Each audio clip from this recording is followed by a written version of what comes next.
আমি ডক্টর কাজী রহমান খান এখানে আছেন। Thank you.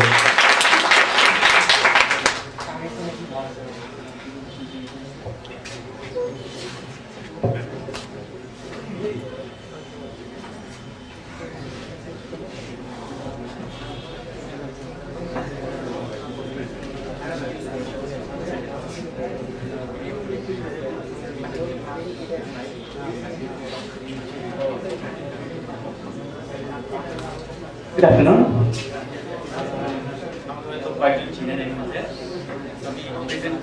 এই প্রেজেন্টেশনটা অলরেডি গ্রুপটাতে আপলোড করে দিয়েছি, কারণ আমার প্রেজেন্টেশন একটু ছোট হবে, কিন্তু আপনাদের যে কোয়েশ্চেনগুলো আসবে আমি সব অ্যান্সার দেব। তো এই ডকুমেন্টটা তো রইল আপনাদের গ্রুপে। পাশাপাশি আমার কিছু কার্ড আছে, আপনারা যারা আমার সাথে যোগাযোগ রাখতে চান you are very welcome to. Okay, so short introduction হচ্ছে, আমি এই মুহূর্তে স্ট্যানফোর্ডে পোস্টডক করতেছি, যে ইশফাক আমি একই ক্যাম্পাসে। আমি আমার হায়ার স্টাডিজগুলো সব ইউরোপে, সো আমি আমার ফুল প্রেজেন্টেশনটা ইউরোপ কেন্দ্রিক আর কি। আমি মাস্টার্স করেছি বেলজিয়াম থেকে, আর পিএইচডি করেছি সুইজারল্যান্ড থেকে। আন্ডারগ্রেড কোথায় করেছি আপাতত বলছি না, অবশ্যই বলবো শেষের দিকে, কারণ আমার সব কিছু সো প্রথম কোয়েশ্চেনটা হচ্ছে ইউরোপ ক্যাম্প। তো প্রথম হচ্ছে, আপনারা যে ব্যাকগ্রাউন্ড থেকে আসছেন তার সবগুলো ব্যাকগ্রাউন্ডের হায়ার স্টাডিজের ব্যবস্থা ইউরোপে আছে। আমেরিকাতে যেমন আছে ইউরোপেও আছে। আর আমার ক্যারিয়ার শুরু হয়েছিল আমেরিকা দিয়ে, কিন্তু কোনো বিচিত্র কারণে আমি ভিসা পাইনি, তারপরে আমি ইউরোপে আবার আমেরিকাতে আসি। তো এই মাঝে কিন্তু ইউরোপে যদি পড়াশোনা করেন বড় বড় শহরগুলো খুব কাছাকাছি, এদের কোনো ভিসা নেই। যে ভিসাটা ওটা বলে শ্যাঙ্গেন ভিসা। তো ওটা যখন আপনারা পাবেন তখন একসাথে সম্ভবত 23টা দেশের ভিসা পাই যাবেন। তো একটা ট্রেনের টিকিট কাটলে সবগুলো দেশ ঘুরে আসতে পারেন। তো এই ফাঁকে আপনি পাবলো পিকাসো, মাইকেল অ্যাঞ্জেলোর এগুলো দেখতে পাবেন। লাউড করতে হবে, নো প্রবলেম। তো আরেকটা রিজন হচ্ছে, বললাম না যে আপনারা যারা লুভর মিউজিয়াম দেখতে পছন্দ করেন বা বার্লিনের সেকেন্ড ওয়ার্ল্ড ওয়ারের হলোকস্ট মিউজিয়াম দেখতে পছন্দ করেন, একটা ট্রেনের টিকিট কাটলে ওটা দিয়ে পুরো ইউরোপ ঘোরা যায়। So it's really beautiful. Another question is that some European countries started to give immigrations. One is in Germany. জার্মানিতে এখন ব্লু কার্ড, গ্রিন কার্ডের মতো ব্লু কার্ড সিস্টেম শুরু হয়েছে, কিন্তু এটা অনেক তলে তলে, অত বেশি ফ্লাশ আপ করেন আমরা। কিন্তু আপনি যদি স্কিড হন তাহলে আপনি ইজিলি জার্মানিতে একটা ডিসেন্ট জব পেয়ে যাবেন। ওটা নিয়ে আমি আজকে আপাতত কিছু বলছি না, কিন্তু আমি জানি ওই সিস্টেমটা কীভাবে করে। ওটা খুব সিম্পল। আপনার যখন ইউরোপিয়ান ডিগ্রি থাকবে, আপনি যদি জার্মানিতে যেতে চান বেশ ভালো। অ্যান্ড ফাইনালি আপনাদের যারা বড় বড় বিল্ডিং দেখা সব আমার মতো, তো আমি এরকম আর কি ইউরোপে পড়াশোনা শেষ করে ইউনাইটেড স্টেটসে চলে গেছি। সো ইউরোপের প্রথম সারি ইউনিভার্সিটিগুলো আর আমেরিকান ইউনিভার্সিটিগুলোর আমি as a student, as a researcher আমি দেখছি প্রায় কাছাকাছি, একদমই similar. So Europe is not bad. আপনার এরকম না যে ক্যারিয়ারের জন্য আমেরিকায় যেতে হবে বা ক্যারিয়ারের জন্য অস্ট্রেলিয়া বা কানাডা যেতে হবে immigration. I don't feel like that. So it's okay, আপনি ইউরোপ হয়েও করতে পারেন, ইউরোপে থাকতেও পারেন, ইউরোপের দেশেরও উপকার করতে পারেন। সো এই কটা স্কলারশিপে আমি অ্যাপ্লাই করেছিলাম। খুব হাস্যকর না, অনেকগুলো, কিন্তু আমি করেছিলাম কারণ একটা সময় আমার বিষয়টা ছিল শখের মতো, পরবর্তীতে শখটা ট্রান্সফার হয়ে নেশা হয়ে গেছে, বিভিন্ন জায়গায় স্কলারশিপে অ্যাপ্লাই করা। আর আমি এখানে কেন আজকে, সেটা হচ্ছে আমি আপনাদের মতো বিভিন্ন জনকে এটা ওটা জিজ্ঞাসা করতাম। তো যারা আমাকে হেল্প করতো আমি তাদের কথা মনে রাখতাম, আর যারা আমাকে হেল্প করতো না আমি তাদের কথা ধীরে ধীরে ভুলে যেতাম। তো প্রথম শুরু হচ্ছে আপনার যে VLIR ও US এই স্কলারশিপটা দিয়ে। এটা হচ্ছে বেলজিয়ান গভর্নমেন্টের স্কলারশিপ, এটা বেশ ভালো। কিন্তু কটা ছাড়াও আমি আরো কিছু স্কলারশিপে অ্যাপ্লাই করেছিলাম, পেয়েও ছিলাম। সো আমার বললাম এটা সব থেকে এক সময় নেশার পর্যায়ে চলে গেছিলাম আমার, যে আমি আর থামাইতে পারছিলাম না, যে plan of study, IELTS, GRE, TOEFL এগুলা। কারণ BCS এর বইটা বিশাল বড়, এটা দেখে আমার ভয় ভয় লাগে। আমার মনে হচ্ছিল যে আমি এতটা কভার করতে পারবো না, মানে আমার ব্রেন খুব ছোট। যাই হোক, VLI স্কলারশিপ আপনারা যারা যারা অ্যাপ্লাই করতে চান আপনাদেরকে এই সাইটটাতে যেতে হবে, BLIROUS.be এই ডকুমেন্টটা আপনাদের থাকতেছে, তো কিছু লেখার দরকার নেই, এটা আমি হায়ার স্টাডি গ্রুপে আপলোড করে দিয়েছি। পাশাপাশি আমি এটাতে আরো কিছু রিসোর্স অ্যাড করেছি, ধারণা করতেছি বেসড অন ইউর কোয়েশ্চেনস। যখন আপনাদের কোনো প্রশ্ন আসবে বা আমি আমার নিজের প্ল্যান অফ স্টাডিটা আনতে ভুলে গেছি, ওটা আমার ইউএসএস কম্পিউটার সার্ভারে আছে। তো এই যে যারা প্রয়োজন মনে করেন আমি আপনাদেরকে মেলে দিয়ে দেবো, বা এই হায়ার স্টাডি গ্রুপটাতে আমি আপলোড করে দেবো। এটা হচ্ছে আপনাকে 3টা লেভেলে দেয়, মাস্টার্স। আর ও বাই দ্য ওয়ে, আমার সবগুলো স্কলারশিপের গল্প হচ্ছে সব গ্র্যাজুয়েশন নিয়ে। কিছু একটা আন্ডারগ্রেড কভার করছে, আমি সব গ্র্যাজুয়েটদের জন্য বলবো কি। তো আপনার এটা মাস্টার্সে দেয়, পিএইচডিতে দেয় এবং পোস্ট ডকে দেয়। পোস্ট ডক হচ্ছে পিএইচডি পরে টিচিং এর জাস্ট আগে ট্রানজিশন মুহূর্তটা, ওই সময়টা বেশিরভাগ লোকজন চাকরি খুঁজে কিংবা রিসার্চ প্রপোজাল লিখে বা ফান্ড কালেক্ট করে। এটাও অনেক মজার একটা ট্রানজিশন পিরিয়ড। এখানে সুবিধা হচ্ছে আপনাকে স্কলারশিপটা 2 বছরের, যেহেতু বাংলাদেশে বেলজিয়ামের ভিসা এমবেসি নাই, so you can fly India with that money. তো এই ফাঁকে আপনি তাজমহল ঘুরে আসতে পারেন। That's what I did. So এই টাকাটা ওরা রিইম্বার্স করে দিবে, ওরা আপনাকে পুরো টাকাটাই দিয়ে দিবে, because it's a part of their finance. আর আপনাকে মান্থলি অ্যালাউন্স দিবে। আমাদের সময় আমি 2007-এ গিয়েছিলাম, তখন ছিল 1050 euro per person. If you are married, then you're gonna get also $120 or something like that. I just forgot. আর আপনাকে হেলথ ইন্স্যুরেন্স দিবে free. Health insurance is a very significant issue in Europe are also in the United states.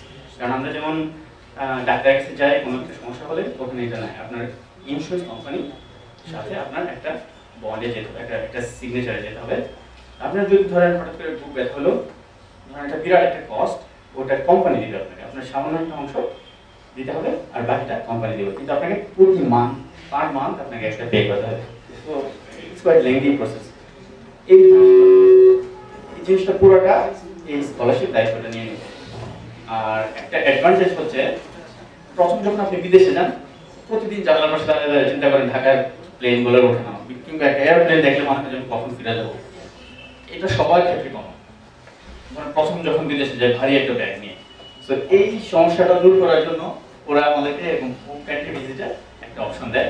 প্রত্যেক বছর summer টাইমে আপনি দেশে যেতে পারতেছেন ওদের টাইমে, আবার ফিরে আসতে পারতেছেন। কিংবা আপনার যদি মনে হয় যে ওকে দেশে আমার যারা আছে আমি এইবার দেশে যাব না, এই 3 মাস সামার টাইমে আমি বাইরে কাজ করে কিছু এক্সট্রা টাকা কামিয়ে নেব, সেটাও করতে পারেন। You are allowed to do so. পিএইচডির জন্য প্রায় একই জিনিস, 3 বছরের, মানে পিএইচডি ফান্ডিংটা হচ্ছে 3 বছরের। আমি ক্ষেত্র বিশেষে দেখেছি এটাকে অনেকে 5 বছরও নিয়ে যায়, বেসড অন ইউর প্রফেসর। এখন যদি প্রফেসর মনে করে যে আপনার আরো 2 বছর এক্সটেনশন করা লাগবে, 5 বছর পর্যন্ত আমি দেখেছি। একইভাবে ওরা আপনাকে মান্থলি অ্যালাউন্স দিবে, এয়ার ফেয়ার দিবে, হেলথ ইন্স্যুরেন্স দিবে। So this is quite healthy scholarship. আমি সৌভাগ্যক্রমে কিংবা দুর্ভাগ্যক্রমে জানি না, 3-4টা স্কলারশিপ পেয়েছিলাম, পরে আমি এটা নিয়েছি একই বছরে। সো এটা দিয়ে আমার ইউরোপে গেছে। এই সাবজেক্টগুলো ওরা কভার করে। এখন আপনি মিলাই নেন যে আপনার ব্যাকগ্রাউন্ডের সাথে কোনটা কাছাকাছি মিলে। আমার ছিল শেষেরটা, masters of science in water resources engineering. So এই masters of science in water resources engineering বাংলাদেশে শুধুমাত্র বুয়েটে আছে, কিন্তু আমরা প্রত্যেক বছরই বুয়েটের বাইরে লোকজনরা ওখানে যায়, কিন্তু বুয়েটের ছেলেরাও যায়, ওরাও যায়, because they are very fit for that. কিন্তু তারপরেও যাদের ব্যাকগ্রাউন্ড জিওলজি, যাদের ব্যাকগ্রাউন্ড এনভায়রনমেন্ট, এরাও যেতে পারে। সো আপনাকে আপনার সিভি, আপনাকে আপনার রিসার্চ প্রপোজালটা এমনভাবে লিখতে হবে যাতে ওরা বুঝে যে আপনি ওয়াটার রিসোর্সেস ইঞ্জিনিয়ারিং ডিগ্রির পরে আপনি আপনার হোম কান্ট্রির জন্য কন্ট্রিবিউট করতে পারবেন। সো এটা একটা স্ন্যাপশট নিয়ে রাখেন। আপনাদের যার যার ব্যাকগ্রাউন্ড কাছাকাছি তারা আমাকে বলতে পারেন যে আমার ব্যাকগ্রাউন্ড এই, আমি এই প্রোগ্রামে অ্যাপ্লাই করতে পারি কিনা। সো আমি আপনাকে মোটামুটি ধারণা দিতে পারবো, কারণ এখানে ওরিয়েন্টেশন হয়, সব দেশের মানুষজনরা আসে। এটা খুব মজার একটা স্কলারশিপ। আপনার প্রথমে একটা ওরিয়েন্টেশন হয়, সবাই আসে, বিভিন্ন দেশের মানুষজন। সো ইন্টার কালচারাল, আপনি অন্য দেশের সংস্কৃতি, অন্য দেশের মানুষদের সম্পর্কে জানতে পারেন। এবং এটা ইন্টারন্যাশনাল স্টুডেন্টদের একটা হোস্টেল থেকে, এটা ইংলিশে সব কিছু, যদিও বেলজিয়ামের ভাষা হচ্ছে ফ্ল্যামিশ, কিন্তু আপনি এটা ইজিলি কভার করতে পারেন কিন্তু এটা ইংলিশ। এখন রিকোয়ারমেন্ট, আপনি শুরুটা করবেন কিভাবে? শুরুটা করতে হলে প্রথমে যে বললাম যে সাবজেক্টগুলো দেওয়া ছিল, ওখানে দেখেন যে আপনার সাথে কোন সাবজেক্টটা কাছাকাছি মিলে।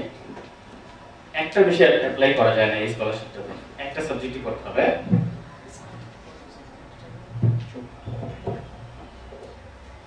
সো স্কলারশিপটা বেসিক্যালি শুরু হয় আপনার সেপ্টেম্বর অক্টোবরের দিকে, আর আপনার ডেডলাইন থেকে ডিসেম্বরের দিকে, কিন্তু এটা মাঝে মাঝে একটু একটু চেঞ্জ হয়।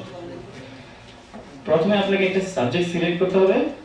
সিলেক্ট করার পরে আপনাকে ওই সাবজেক্টটার একটা ওয়েবসাইট থাকবে কমপ্লিটলি। যেমন আমি যেটাতে করেছি ওয়াটার রিসোর্সেস ইঞ্জিনিয়ারিং, ওদের একটা প্রোগ্রাম, ওদের ওই প্রোগ্রামটা joint university, Catholic university of Leuven together with dream university of Brussels.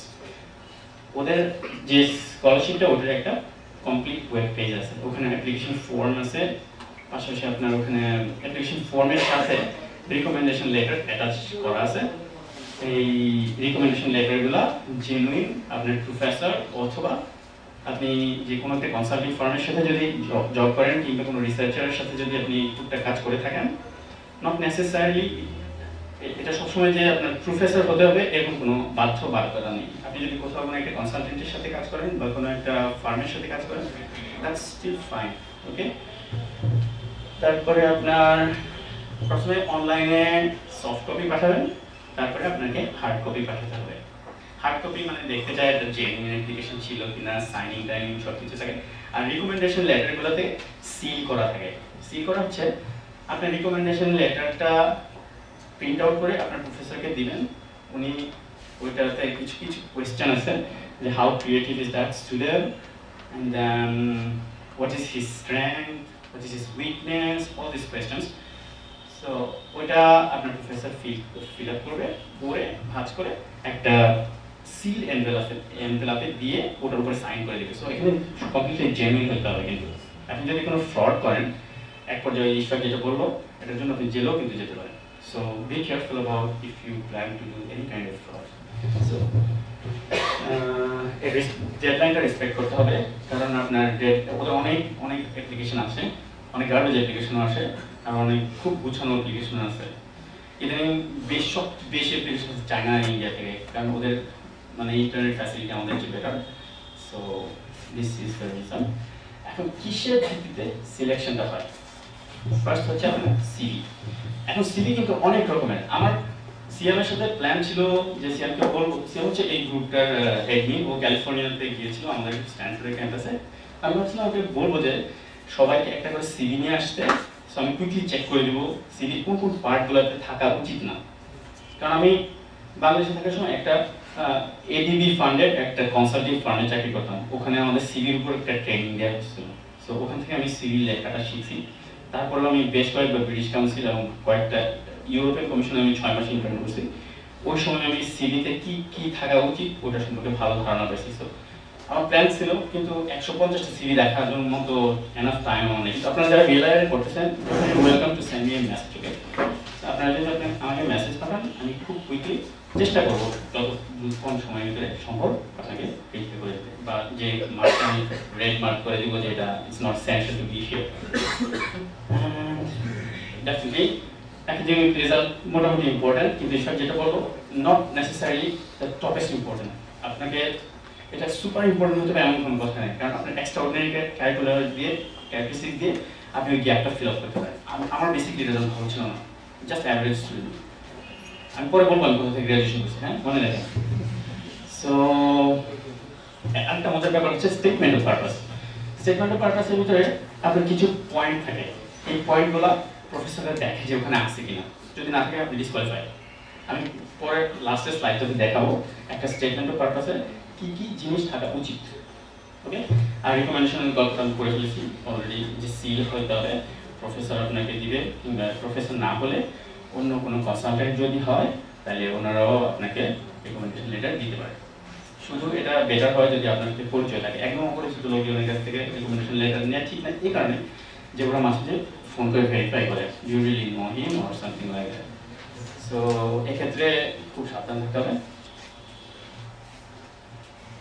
সাইটটা অনেকটা এরকম, এখানে আপনি দেখবেন যে শর্ট কোর্সের সাবজেক্টগুলো দেওয়া আছে, আপনার পিএইচডির জন্য আছে, আবার 3 মাসের একটা স্কলারশিপ প্রোগ্রামও আছে, এটাও বেশ মজার।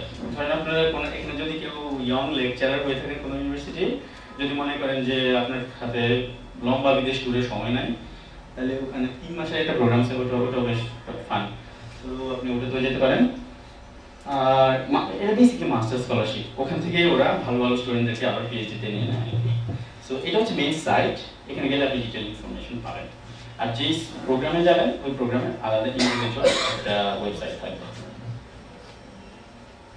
এবার আমরা গল্প করব ডিএএডি স্কলারশিপ নিয়ে। এটা হচ্ছে জার্মানির স্কলারশিপ, এটা অনেকেই চিনেন, এটা বেশ মোটামুটি ফেমাস। সো এটাও আমি পেয়েছিলাম, কিন্তু আমি বেলজিয়ামে মনে হচ্ছিল যে বেলজিয়ামের ইউনিভার্সিটিটা বেশ প্রেস্টিজিয়াস, ক্যাথলিক ইউনিভার্সিটি ওদের দেশের 1 নম্বর ইউনিভার্সিটি। সো ড্যাডের জন্য মূল ব্যাপার যেটা, একটা জিনিস সেটা হচ্ছে আপনাকে দেশে ফিরে আসতে হবে 2 বছর পরে। সো আইদার আপনি এই জিনিসটা কনসিডার করবেন, ওর আপনি আপনার প্রফেসরের কাছে ক্লারিফাই করে নেবেন যে আমার এই মুহূর্তে যাওয়া সম্ভব হচ্ছে না, বা anything whatever you feel like. So ড্যাডের জন্য আপনাকে ড্যাডের ওয়েবসাইট আছে, যে ওই ড্যাডের ওয়েবসাইট থেকে আপনি অ্যাপ্লিকেশন ফর্ম অলমোস্ট সেম, ইউরোপের বেশিরভাগ স্কলারশিপ প্রায় কাছাকাছি। প্রথমে আপনাকে অ্যাপ্লিকেশন ফর্মটা ডাউনলোড করতে হবে, ওখানে রিকমেন্ডেশন লেটার, ওদের প্রত্যেকটা স্কলারশিপের আপনার রিকমেন্ডেশন লেটারগুলো ফরম্যাট একটু ডিফারেন্ট, কিন্তু ওই ইস্যুগুলো থাকবে যে আপনি আপনার ম্যাথমেটিক্যাল অ্যাবিলিটি কেমন, আপনার ক্রিয়েটিভিটি কেমন, আপনার উইকনেস কেমন। উইকনেসের জায়গায় কিন্তু উইকনেসই লিখতে হবে।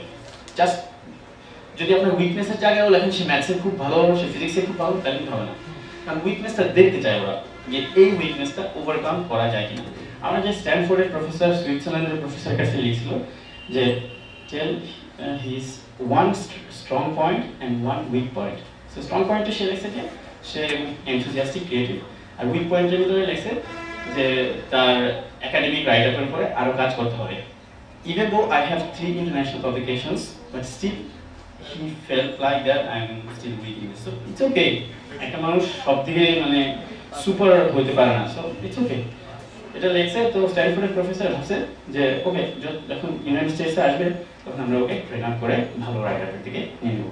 সো এই জিনিসগুলো ক্ল্যারিফাই করে নেবেন, উইকনেসের জায়গায় উইকনেসই লিখতে হবে। আর অ্যাপ্লিকেশনের সময় আপনার এরকম ফর্ম ডাউনলোড করবেন, রিকমেন্ডেশন লেটার লিখবেন, আর এটার স্পেশালিটি হচ্ছে আপনাকে সাবমিশনটা এমবেসিতে করতে হবে, জার্মান এমবেসিতে গুলশান 1 নম্বর ওখানে।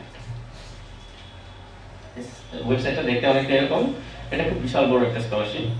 আমি আমার পরিচিত যারাই গেছে এদের সবাই ভালো ক্যারিয়ার করতে পারছে। আর জার্মানি খুব ইকোনমি খুবই স্ট্রং, ওদের সবসময় একটা নিড থাকে, যে নিড বেসড ইউনিভার্সিটি যেটা বলবো আমেরিকা, জার্মানি তো সেম। আপনার ওদের ব্লু কার্ড সিস্টেম আছে, ওদের জব সবসময় ক্রিয়েটিভিটি, আর যারা স্পেশালি অটোমোবাইল, এরোস্পেস এসবে পড়েন ওদিকে ওরা খুবই সুপার। এটা হচ্ছে মেইন সাইট, এইটাও প্রসেস অনেকটা বেলজিয়ামের ওটার মতোই। প্রথমে আপনাকে একটা সাবজেক্ট সিলেক্ট করতে হবে। সবচেয়ে বেটার হয় যদি আপনি একটা প্রফেসরের সাথে একটু কানেকশনে চলে যেতে পারেন, সেই আপনাকে পরে বলবে যে কি কি করতে হবে। আমার ক্ষেত্রে এরকম হয়েছিল, আমি পোস্ট টাইম হাম্বল ইউনিভার্সিটিতে প্রথমবার পেয়েছি, দ্বিতীয়বার পোস্ট টাইম পেয়েছি, কিন্তু যাওয়া হয় নাই যে কোনো কারণে। সো অ্যাপ্লিকেশনটা ডাউনলোড করবেন, পরে রিকমেন্ডেশন লেটার সবুজ রঙের একটা ইয়ে দেখবেন, আমাদের সময় ছিল আর কি, এরপরে সাবমিট করতে হবে এমবেসিতে। আর বেলজিয়ামেরটা ডাইরেক্ট ইউনিভার্সিটিতে লুভেন শহরের একটা অ্যাড্রেস আছে, লংসেস্ট্রাম। এই যে এখানে একটা রিকোয়ারমেন্ট হচ্ছে দেশে ফিরে আসতে হবে, ওখানে লেখা থাকে। কিন্তু আমি দেখছি এটাও ওভারকাম করা যায়। এটা ধরেন আপনি যদি এক্সট্রিমলি স্কিল হন, তখন প্রফেসর আপনাকে বলে দিবে যে সিলেকশন করা যায়। সেম মান্থলি অ্যালাউন্স আপনার ডিএলআই এর তুলনায় এটাতে একটু কম, কিন্তু এটা নেটওয়ার্ক অনেক স্ট্রং। ডিএডি ফেলো বলা মানে খুব প্রেস্টিজিয়াস জার্মানিতে। সো একইভাবে আপনার ওদের পিএইচডি প্রোগ্রাম আছে, বিমান ভাড়াও দেয়, আর হেলথ ইন্স্যুরেন্স কাভারেজ দিতেছে। প্রত্যেকটা জিনিস খুবই সিগনিফিকেন্ট। আপনি যদি সেলফ ফাইন্যান্সে পড়েন তখন বুঝতে পারবেন যে আসলে এত টাকা টিউশন ফি, এত টাকা হেলথ ইন্স্যুরেন্স, ম্যাকডোনাল্ডসে কাজ করেও খুব টাফ। সো সো স্কলারশিপে যদি যেতে পারেন আপনি খুবই হেলদি লাইফ, খুবই স্মুথ লাইফ, পড়াশোনার সুযোগ পাচ্ছেন, লাইব্রেরিতে গল্প করতে পারতেছেন, ইটস কোয়াইট ফান। এইবার যেটা গল্প করবো সেটা হচ্ছে হল্যান্ডের। এটাতে আমি পাইনি, এটা আমি অ্যাপ্লাই করেছিলাম, আমাকে রিজেক্ট করে দিয়েছে। সো এটা হচ্ছে নাফিক স্কলারশিপ, এনএফপি স্কলারশিপ বলে ওটা। নাফিকের ওয়েবসাইটে গেলে দেখবেন যে আপনার লিস্ট অফ সাবজেক্ট দেওয়া আছে, সিভিল ইঞ্জিনিয়ারিং, ওয়াটার, আমি তো এই লাইনে আমি এগুলো বেশি জানি আর কি। সো ইন্টারন্যাশনাল রিলেশনশিপ বা সোশ্যাল সায়েন্স ব্যাকগ্রাউন্ড যাদের, ওদেরও এই এখানে একটা স্কলারশিপ আছে।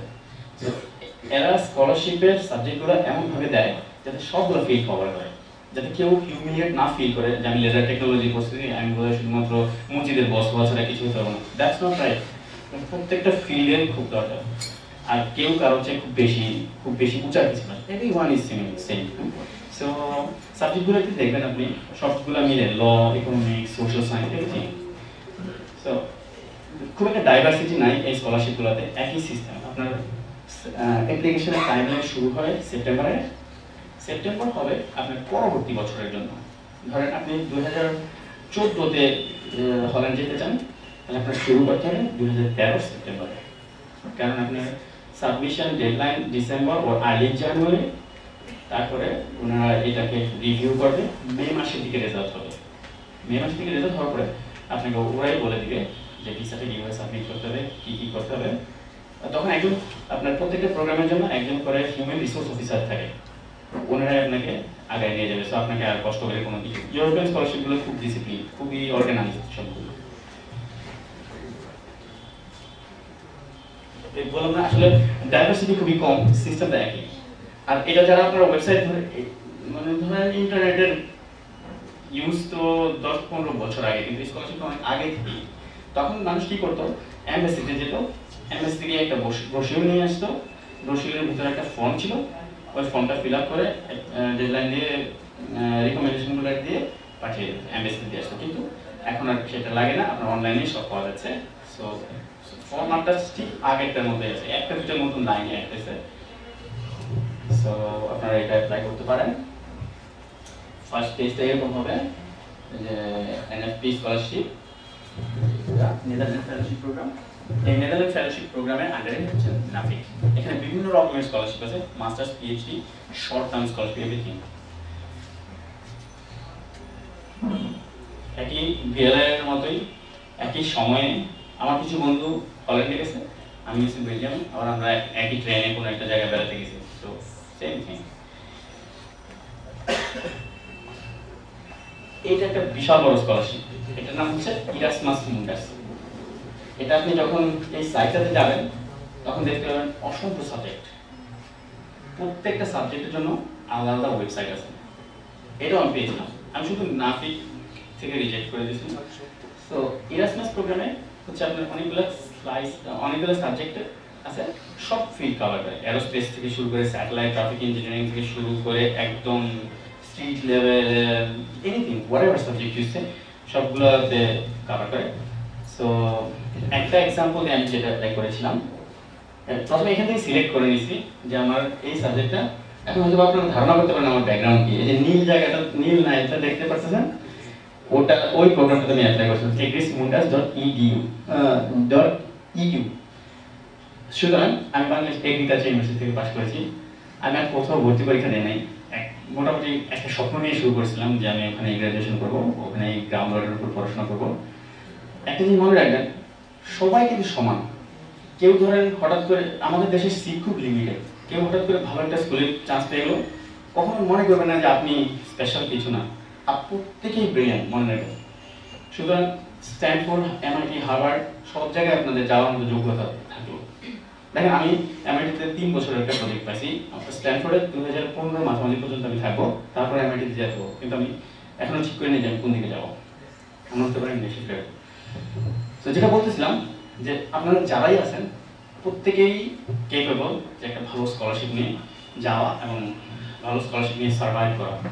So never feel like that আমি ডিএমসিতে চান্স পাই নাই, আমি একটা মেডিকেলে চান্স পাইছি, আমি মনে হয় ভালো স্টুডেন্ট না। That's not right. কারণ আপনি নিজেও প্রুভ করতে পারেন যে আপনি অনেক দূর যাওয়ার মতো ক্যাপাবিলিটিস রাখেন, ঠিক আছে? তো এই যে স্কলারশিপের ফিল্ডগুলো আছে ওখান থেকে আপনারা একটা সিলেক্ট করে নেবেন, সিলেক্ট করে নিয়ে ভালো মতো স্টাডি করে দেখবেন যে প্রসিডিউরটা একদম সেম, কিন্তু মজার ব্যাপার হচ্ছে আপনি নিজেকে আলাদা প্রুভ করার বা একটু বেশি কম্পিটিটিভ প্রুভ করার জন্য কিছু টিপস আছে। যেমন স্টেটমেন্ট অফ পারপাসটা এমনভাবে লিখবেন যেটা অন্যদের কিছুটা ডিফারেন্ট। এরপরে আপনার সিভিটাতে বলুন না যে আপনার চাচা কোথায় কি করছে, মেম্বার দাঁড়াইছে, এগুলো বা আপনার বিএর সিভি আর একাডেমিক সিভি অ্যাবসলিউটলি ডিফারেন্ট। তো সুতরাং আপনার এই জিনিসগুলো খুব খেয়াল রাখবেন যে আপনার একাডেমিক সিভি হবে খুবই ডিসিপ্লিন সিভি। আপনার একাডেমিক সিভিতে থাকতে পারে আপনার একাডেমিক অ্যাচিভমেন্ট, আপনার একাডেমিক সিভিতে থাকবে আপনার সফটওয়্যার কোডিং এর ক্যাপাবিলিটিস, ইন্টারন্যাশনাল কম্পিটিশন কোথায় জয়েন করেছেন, কি করেছেন, এই ডিটেলগুলো। আর খুব মানে অপ্রয়োজনীয় অংশগুলো বাদ দিয়ে দিন, যেমন আপনি কোথাও একটা বেড়াতে গিয়েছিলেন বা এগুলো সিভিতে লেখার দরকার নেই। হ্যাঁ, অনেকে লেখে যে ট্রাভেলড নেপাল, ইন্ডিয়া, ভুটান, এগুলো মানে নেই। আপনার দরকার হচ্ছে স্পেসিফিক ইনফরমেশনটা আপনার প্রফেসরকে। আমি অনেক সিভি দেখছি, বললাম যে এডিবিতে চাকরি করতেন, করে ইউ থেকে চাকরি করতেন, তখন দেখতেন যে একটা লোক কোথাও বেড়াতে গেছে, সে এক্সেলে একটা বিরাট বড়। সো এগুলো দেখে আমি অভ্যস্ত। কখন যদি সুযোগ হয় আবার কোনো একটা সেমিনারে আপনাদের সিটগুলোকে জাস্ট গাইডলাইন দিয়ে দিবেন যে এই পয়েন্টগুলো আপনাদের রাখা উচিত। আমার প্রেজেন্টেশন খুব লম্বা হবে না। এই প্রোগ্রামটাতে আমি অ্যাপ্লাই করেছিলাম, এডিস মুন্ডাস। এটা আন্ডার, এটা মজার ব্যাপার কি জানেন, আপনি ইউরোপে ওদের টাকায় ঢুকতে পারবেন। 4টা ইউনিভার্সিটিতে আপনার 6টা ইউনিভার্সিটি আছে এটার আন্ডারে। ফ্রান্সের মন্পেলিয়ার, ইংল্যান্ডের কোনো একটা ইউনিভার্সিটি ম্যানচেস্টার, তারপরে আপনার জার্মানির, আমি ভুলে গেছি সাবজেক্টগুলো, ইউনিভার্সিটিগুলো হোয়েনহেইম সম্ভবত। সো ওখানে আপনি যখন অ্যাপ্লাই করবেন তখন আপনাকে চয়েস দিতে বলবে কোনটা কোনটা করবেন। ইংল্যান্ডেরটা খুবই কম্পিটিটিভ হয়, কারণ সবাই ইংল্যান্ড যেতে চায় কারণ ল্যাঙ্গুয়েজের জন্য। সো আমি বলেছিলাম কি, আমি ইংল্যান্ড বাদ দিয়ে বাকিগুলো দিয়েছিলাম। সরি। সো তো প্রথমে যখন আপনার সিলেক্ট হবেন তারপরে ওরা ডিটারমাইন করবে আপনি কোনটাতে যাবেন। আপনাকে ওরা র্যাঙ্কিং করবে, র্যাঙ্কিং করে দেখবে যারা একদম টপটা ওদেরকে ইংল্যান্ডে পাঠাবে, ওদেরকে ওদের চয়েসটা ফিল আপ করতে দেবে। সো তারপরে আপনার ওই সিলেকশনটার পরে আপনার ওরা কিছু পয়েন্টে ভাগ করে, পয়েন্টে ভাগ করার পরে আপনাকে চয়েস দেয়, এই যে ফ্রান্স, জার্মানি, ইতালি, সুইজারল্যান্ড, এই কয়েকটা দেশে। আমি সুইজারল্যান্ড এই গ্রুপটাতে নাই।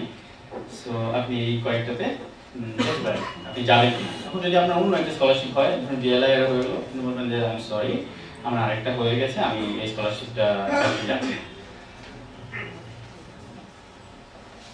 ইউরোপের ক্ষেত্রে আমি আমেরিকার বিষয়ে খুব এক্সপার্ট না, ঈশ্বরের এই ব্যাপারে খুব এক্সপার্ট। তো সব অথবা রিসার্চ প্রপোজালে এই কয়েকটা পয়েন্ট ওরা সবসময় খুঁজে। কারণ যখন বেলজিয়ামে মাস্টার্স শেষে আমি ওই কমিটিতে, আমার থিসিস সুপারভাইজার ওই কমিটিতে ছিল, স্কলারশিপ স্ক্রিনিং কমিটি। আমার খুব কিউরিওসিটি ছিল যে কিসের ভিত্তিতে ওরা আসলে সিলেকশনটা করে। তো ফার্স্ট ওরা দেখে যে এই ফিল্ডটা তুমি কেন চুজ করছো, তোমার ব্যাকগ্রাউন্ড কি এটার সাথে মিলে। ধরুন আমি পড়াশোনা করলাম এগ্রিকালচার, এখন আমি স্কাই রকেটিং নিয়ে কাজ করবো, তাহলে কেমন হয়ে গেল না, আমার কোনো ফিল্ড ব্যাকগ্রাউন্ড নাই, কিছু নেই। হঠাৎ করে আমি যদি স্যাটেলাইট ইমেজ প্রসেসিং বা বিরাট কিছু নিয়ে কাজ করতে চাই, সো বোঝা যাবে সে কিউরিওসিটি থেকে অ্যাপ্লাই করছে, সে সিরিয়াস না। তারপরে দেখবে এটার সাথে রিলেভেন্ট হচ্ছে আপনার এক্সপিরিয়েন্সটা কাছাকাছি কিনা। তারপরে আপনাকে একটা প্রপোজ মেথোডোলজি দিতে হবে, নট নেসেসারি যে এটা খুবই পিউরিফাইড অথবা খুবই ইউনিক হতে হবে। ওরা আপনার লেভেল দেখবে যে টেন্টেটিভ মেথোডোলজিটা কেমন, আপনি এটা লিখতে পারেন বা টেন্টেটিভ মেথোডোলজি একটা ব্লক ডায়াগ্রামও দিতে পারেন।